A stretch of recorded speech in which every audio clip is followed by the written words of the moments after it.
a favorite author who says, success is not owned, it is rented, and the rent is due every day. So this is not the story of Frantita, it's really the story of Steve and Crystal. So in 2004, we both left our jobs on the same day. One of us by chance, one of us by choice. It was a pretty scary but very exciting day. So 4 years later, after we'd accumulated some real estate, we were in rough shape. It was 2008.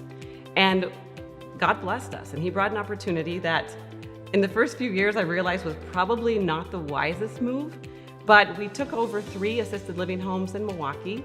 We hired someone to run them for us.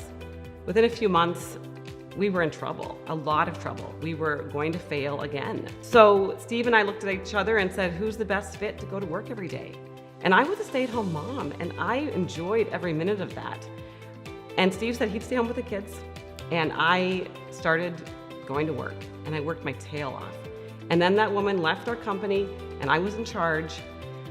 It was scary, and I learned how to lead. And I learned by the right people being put in my path, and God blessed us, and that made the difference. I was willing to do hard things. She's got tremendous passion for her family, for her faith, her employees, her clients, and the Kenosha community. And it's this passion that drives her success.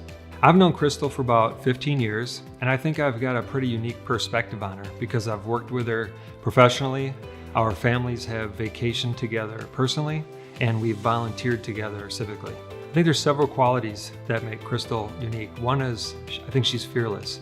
She has an ability to put herself in an uncomfortable situation and perform at a real high level. She has confidence in her abilities. She's intentional in everything that she does, and she truly lives her faith.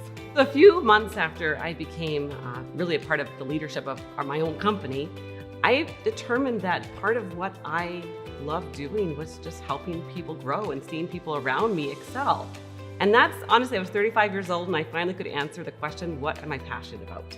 And that was an exciting day because that's something people think about all the time, like, what am I passionate about?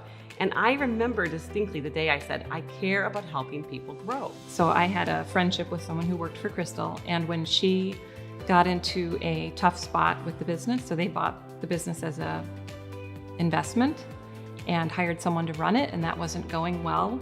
And one day Crystal became in charge, and she looked to her left and she had this person who worked for her, and she said, who do you know? And she said, well, I know Karen, and Karen's not working right now because I had been laid off.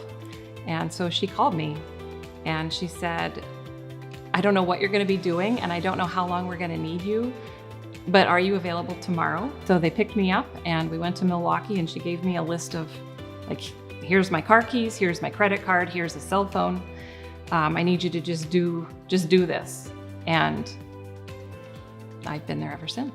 I think that Crystal has surrounded herself with a team of people, and she's built into them and wants to see them be successful.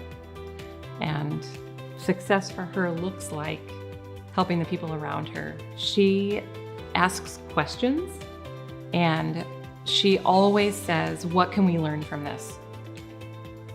And she's really good at problem solving. We're really good at problem solving because she pushes us to share our ideas and figure things out. We've taken over assisted living homes and walked in the morning, and everything in the kitchen was gone because the caregivers were the ones who had supplied it because the place was failing so badly. So the night before we take over, they all take their stuff home because they didn't know if they were gonna have a job with me the next day. Well, of course they were. But I go in, and it was my job to make breakfast because, you know, all hands on deck on first day in a new home, especially one that's almost falling down. So I pull out this frying pan and I try to fry an egg. Well, I could only do one at a time because the frying pan was like this. It was almost like a wok. But it turned out, and I made breakfast for 20 residents, and off we went.